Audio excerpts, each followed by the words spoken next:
In this 1899 portrait, a hidden amulet sparks a dark mystery among historians. In the spring of 2024, what began as a routine acquisition for the Virginia Historical Society would ultimately unveil one of the most disturbing mysteries in American historical research. The photograph in question, a seemingly ordinary Victorian family portrait dated 1899, had been donated by the Blackwood Estate in Richmond, Virginia, along with dozens of other period artifacts that had been stored in an attic for over a century. Historical archivist Rebecca Chen was cataloging the donation when she first noticed something unusual about the portrait. Using standard archival procedures that she had followed for 20 years, she was examining each photograph under magnification to assess condition and note significant details for the database. The Blackwood family portrait showed 6 individuals: patriarch Edmund Blackwood, his wife Margaret, and their 4 children, posed formally in their Richmond mansion's drawing room against a backdrop of ornate Victorian furnishing. What caught Chen's attention was a small, metallic object partially visible beneath the collar of the youngest daughter, who appeared to be approximately 12 years old. Initially mistaking it for a piece of jewelry or a decorative button, common accessories in Victorian children's formal wear, Chen adjusted her magnification equipment for a closer examination. What she discovered would launch an investigation that would span multiple states and reveal connections to one of America's darkest historical chapters. The object was not jewelry at all, but an amulet bearing symbols that Chen had never encountered in her 2 decades of archival work. The pendant appeared to be made of tarnished silver or pewter with intricate engravings that seemed deliberately designed to be hidden from casual observation. The symbols included what appeared to be a stylized handprint surrounded by geometric patterns and arcane markings that suggested occult significance.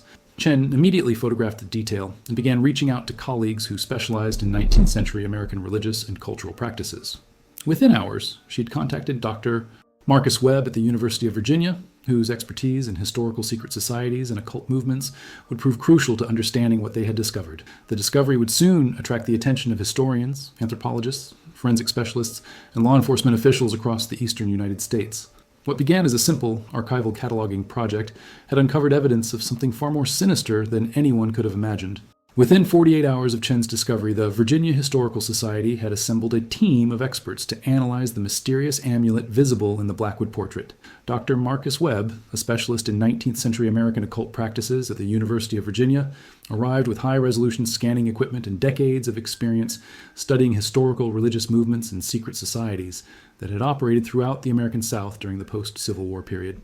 Using advanced digital enhancement technology typically reserved for forensic investigations, researchers were able to isolate and magnify the image of the amulet to reveal details that would have been impossible to detect with period photography equipment. What they found was deeply troubling.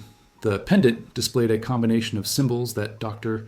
Webb immediately recognized as belonging to a secretive group known as the Order of the Crimson Hand, which historical documents suggested had operated in the American South during the late 1800s. The Order of the Crimson Hand was not simply another fraternal organization, Dr. Webb explained during his initial assessment, his voice betraying the gravity of the discovery. Historical documents suggest this group was involved in ritualistic activities that went far beyond the typical secret societies of the era. They believed in achieving power and prosperity through what they termed blood covenant ceremonies, practices that appear to have involved human sacrifice.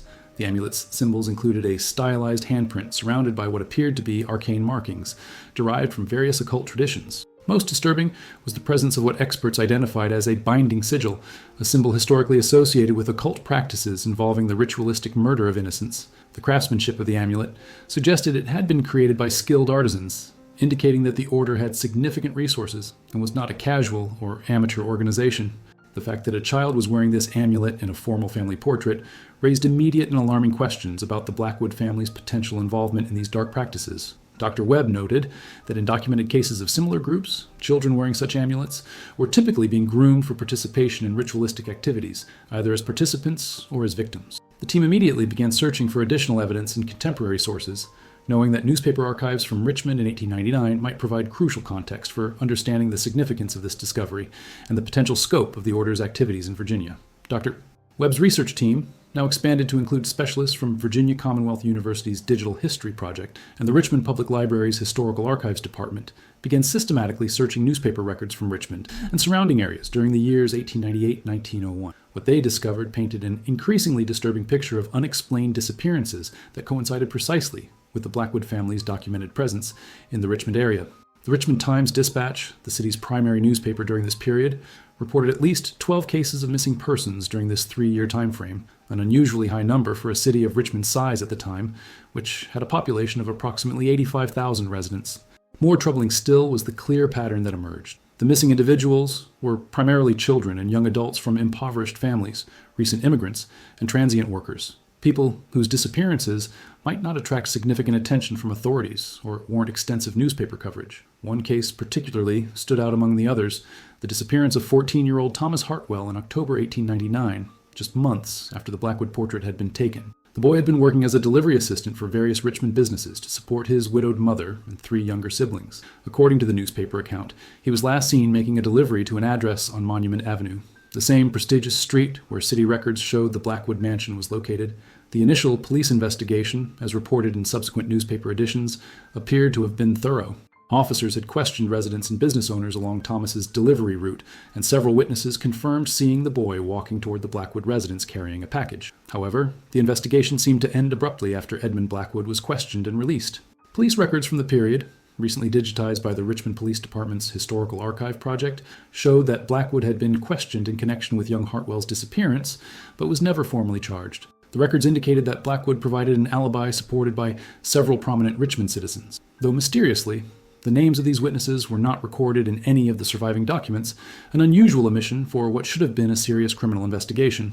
Additional newspaper reports revealed that similar patterns of disappearances had occurred in Charleston, South Carolina, and Savannah, Georgia, cities where property records showed the Blackwood family had maintained seasonal residences during the same period, suggesting a coordinated operation that spanned multiple states. Research conducted at the Library of Virginia uncovered a remarkable cache of documents that had been sealed in the state archives for over a century. These papers, originally part of a criminal investigation that was mysteriously abandoned in 1901, contained detailed handwritten notes that would prove to be the most damning evidence yet discovered regarding the Order of the Crimson Hand's activities in Virginia. The documents had been written by Detective William Morrison of the Richmond Police Department, who had apparently been conducting an undercover investigation into the Order's activities. Morrison's notes, written in a coded shorthand that took linguistics experts at the University of Virginia several weeks to fully decipher, described secret gatherings held at various locations throughout Virginia, with the most significant meetings taking place in the basement of the Blackwood Mansion on Monument Avenue. Morrison's account of his infiltration of the Order revealed an organization far more sophisticated and sinister than researchers had initially suspected. According to his notes, dated between August and November 1899, Morrison had managed to attend several of the group's ceremonies by posing as a traveling businessman with interests in alternative spiritual practices, a cover story that apparently allowed him access to the Order's outer circle of membership. His descriptions of the ceremonies were deeply disturbing. Morrison wrote of gatherings where members wore hooded robes and participated in rituals involving the binding of innocents and blood offerings to ensure prosperity and power. Most chilling was his detailed account of a ceremony he witnessed in November 1899. The child was brought forward, wearing the crimson amulet that marks them as chosen for the covenant. The family members, including the youngest daughter who could not have been more than 12 years of age, participated in the ritual circle. What followed defies civilized description, but I have documented everything for the sake of justice and the protection of future innocents. Morrison's investigation notes indicated that he had gathered evidence of at least 8 murders committed by the Order between 1898 and 1900, with victims ranging in age from 10 to 25 years old. His meticulous documentation included dates, locations, victim descriptions, and the names of Order members he had identified during his undercover work. However, Morrison's investigation came to an abrupt and tragic end when he was found dead in the James River in December 1900. The official cause of death was listed as accidental drowning, but Morrison's personal effects, including his detailed case notes and evidence files, had mysteriously survived and been preserved by a colleague who suspected foul play. Acting on the specific information found in Detective Morrison's century-old investigation notes, Virginia state archaeologists obtained legal permission to conduct a limited excavation on the former Blackwood property, now a vacant lot in Richmond's historic Monument Avenue district. The 2024 excavation, led by Dr. Amanda Foster from Virginia Commonwealth University's Department of Forensic Archaeology, was intended to either confirm or definitively refute the serious allegations contained in Morrison's preserved investigation file. The excavation team used ground-penetrating radar and other non-invasive techniques before beginning any physical digging, hoping to locate the basement chamber that Morrison had described in such detail. The initial scans revealed structural anomalies beneath the surface that matched Morrison's descriptions of a stone chamber constructed beneath the mansion's original basement level. What the archaeological team discovered during the careful excavation process validated their worst fears about the Order's activities. Beneath what had once been the mansion's basement, researchers found evidence of an elaborate stone chamber that had been deliberately constructed for ceremonial purposes. The chamber's walls bore carved symbols matching those found on the amulet and the Blackwood portrait, and the floor showed evidence of drainage systems that suggested the space had been designed for activities involving significant amounts of liquid, likely blood. More disturbing still, the excavation uncovered the remains of multiple individuals buried in carefully arranged patterns within and around the ceremonial chamber. Preliminary examination by forensic specialists revealed that the remains included several children and young adults, with evidence suggesting that their deaths had occurred during the late 1800s. Dr. Jennifer Walsh, the lead forensic pathologist from the Virginia State Medical Examiner's Office, conducted detailed analysis of the recovered remains. Her preliminary report confirmed that the bones dated to the late 1800s and showed clear evidence of violent deaths. Several skeletons displayed cut marks on bones that were consistent with ritualistic markings, and the positioning of the remains indicated that the deaths had been part of organized ceremonial activities. The evidence strongly suggests that these individuals were victims of homicide, Dr. Walsh stated in her official report. The positioning of the remains, the presence of ceremonial artifacts found with the bodies, and the specific types of trauma evident on the bones indicate that these deaths were part of organized ritualistic activities conducted over an extended period of time. Among the artifacts recovered from the burial chamber were dozens of crimson amulets identical to the one visible in the Blackwood portrait, suggesting that each victim had been marked with the symbol before their death. Carbon dating and forensic analysis confirmed that the burials had taken place between 1898 and 1900, precisely matching the time frame identified in Morrison's investigation notes and the newspaper reports of missing persons. As news of the archaeological discoveries spread throughout academic and law enforcement communities, historians across the Southeast began re-examining their own collections and archives for evidence of the Order's activities in other locations. What emerged from this coordinated research effort was a picture of a sophisticated criminal network that had operated across multiple states, always managing to stay one step ahead of local authorities through careful planning and apparent protection from influential allies. Property records obtained from courthouses in Virginia, South Carolina, and Georgia revealed that Edmund Blackwood had not been operating alone.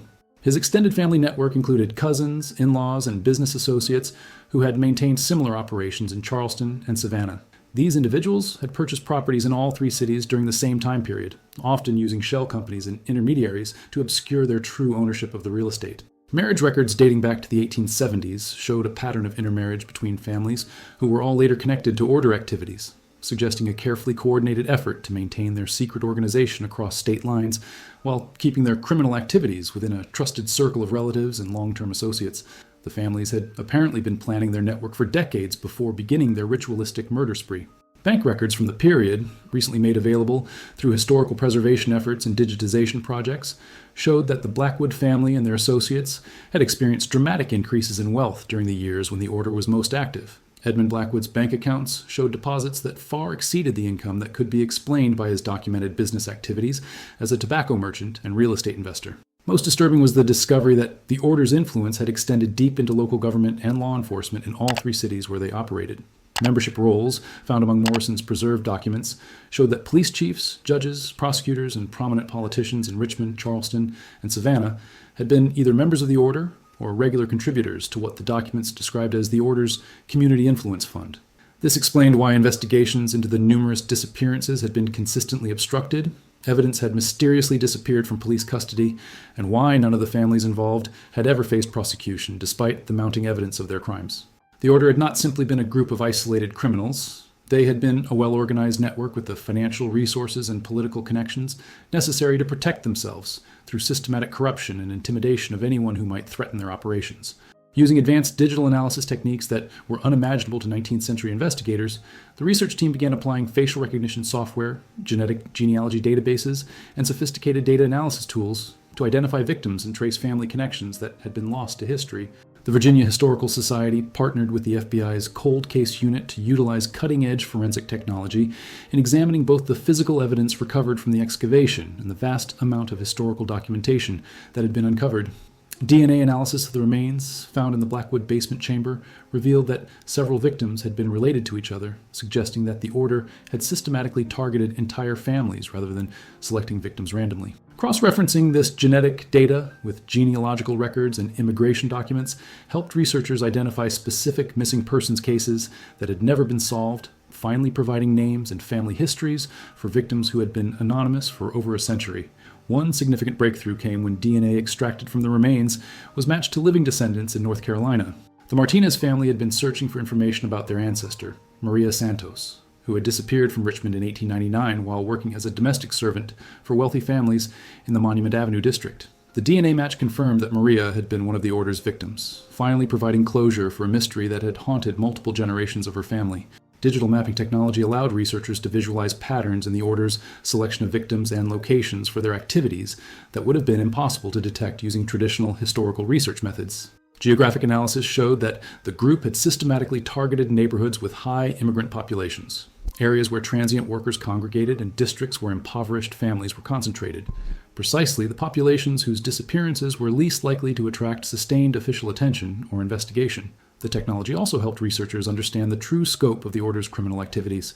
By analyzing travel records, property transactions, shipping manifests, and newspaper reports from multiple cities simultaneously, they were able to create a comprehensive timeline of the group's operations, and estimate that the total number of victims across the three-state area may have exceeded 50 people over the course of their active period. Facial recognition software applied to period photographs found in various archives helped identify additional order members who had not been named in Morrison's notes, revealing that the organization had been even larger and more influential than the detective had realized during his undercover investigation.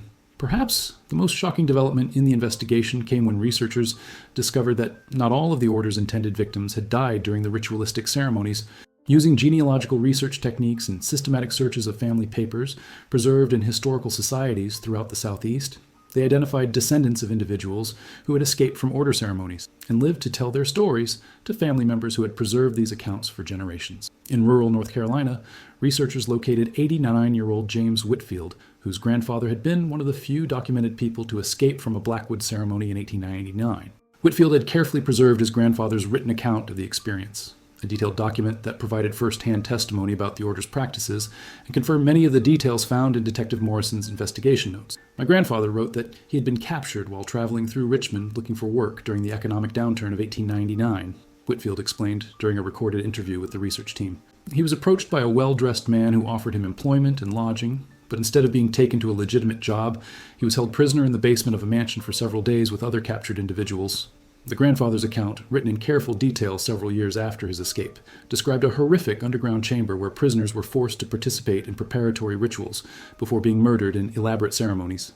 He wrote of seeing children wearing red amulets, identical to the one visible in the Blackwood portrait, who seemed to be part of the family conducting the ceremonies and who participated actively in the ritualistic activities.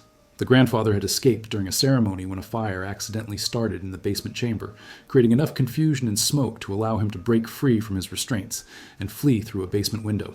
His description of the chamber's layout, the ceremonial implements used, and the appearance of the family members involved exactly matched what archaeologists had discovered at the Blackwood site and the details preserved in Morrison's investigation files. Similar testimonies were found among the papers of other families throughout the region, creating a pattern of first-hand accounts that corroborated both the physical evidence and the historical documents. These testimonies also revealed that some victims had been kept alive for extended periods, forced to participate in multiple preparatory ceremonies over the course of weeks or months before finally being killed in the order's most elaborate rituals. As the investigation progressed into its final phases, researchers began to understand the full extent of the systematic cover-up that had protected the order and allowed their crimes to remain hidden for over a century. Documents found scattered across various archives revealed that the group's influence had extended far beyond local law enforcement and city governments. They had maintained connections to state government officials and even federal authorities who would help suppress any investigations that threatened to expose their activities. A crucial breakthrough in understanding the cover-up came when researchers discovered a collection of correspondence between Edmund Blackwood and United States Senator Harrison Williams of Virginia, found among the senator's archive papers at the Virginia Historical Society. The letters, written between 1899 and 1901, discussed the need to protect certain family interests from uninformed interference by overzealous local authorities, and made reference to generous contributions to ensure continued cooperation from appropriate officials. The correspondence revealed that political pressure had been systematically applied at multiple levels of government to ensure that investigations into the order's activities were terminated before they could lead to prosecutions. Senator Williams had apparently used his influence to have Detective Morrison's investigation officially discontinued, and to arrange for the transfer of other law enforcement officials who had shown too much interest in the disappearances. The cover-up had been so effective and comprehensive that by 1905, virtually all official records of the order's existence had been removed from police files, court documents, and government archives. Detective Morrison's death had been officially ruled accidental despite suspicious circumstances, and his detailed investigation materials had been declared lost or destroyed, though fortunately his colleague had preserved copies of the most important documents. The families involved in the order had quietly relocated to other regions of the country after 1901, taking new surnames and establishing new identities in locations where their criminal past was unknown. They had liquidated their southern properties through intermediaries and used the proceeds to establish themselves as respectable citizens in cities throughout the Midwest and Western states. However, the families had made one crucial mistake that would ultimately expose their crimes more than a century later. They had preserved the 1899 Blackwood portrait, apparently as a memento of their power and success during their years of criminal activity. The image had been passed down through generations of descendants who were apparently unaware of its true significance or the horrific crimes it documented. Modern researchers also discovered that several prominent American families of the early 20th century had direct ancestral connections to order membership, explaining how the group had been able to maintain their secrecy and avoid prosecution for so long. They had been protected by some of the most powerful and influential people in American society. The comprehensive investigation into the Order of the Crimson Hand officially concluded in late 2024, more than 125 years after the crimes were committed, and long after any possibility of criminal prosecution had expired. While the passage of time had made legal justice impossible, the research had achieved something equally important and perhaps more lasting. It had restored dignity and recognition to victims who had been forgotten by history and exposed a criminal conspiracy that had been successfully hidden for over a century. The Virginia Historical Society, in partnership with the cities of Richmond, Charleston, and Savannah, established permanent memorials to the order's victims at the sites where their remains had been discovered. The memorials include the names and photographs of all identified victims, displayed alongside the Blackwood portrait that had sparked the investigation and detailed explanations of how the crimes had been uncovered and solved through modern investigative techniques. The memorial in Richmond, located on the former site of the Blackwood Mansion, serves not only as a tribute to the victims, but also as an educational resource about how power, wealth, and political corruption can allow terrible crimes to go unpunished. The site includes interactive displays that explain how the investigation was conducted and how modern technology was used to solve a century-old mystery. Law enforcement agencies throughout the United States have adopted the case as a training example for cold case investigations, demonstrating how new forensic technologies, digital research techniques, and interdisciplinary cooperation can be applied to historical crimes that were previously considered unsolvable. The FBI has incorporated the investigation methods used in the Order case into their training programs for agents specializing in cold cases and historical crime. For the families of victims, the investigation provided closure that had been denied for multiple generations. DNA evidence and historical research finally confirmed what had happened to their ancestors, and the historical record now accurately reflects their fate instead of listing them simply as missing persons. Several families have established scholarship funds and charitable organizations in memory of their ancestors, ensuring that their deaths ultimately serve a positive purpose in helping others. The 1899 Blackwood portrait remains on permanent display at the Virginia Historical Society, but its context has been completely transformed by the investigation.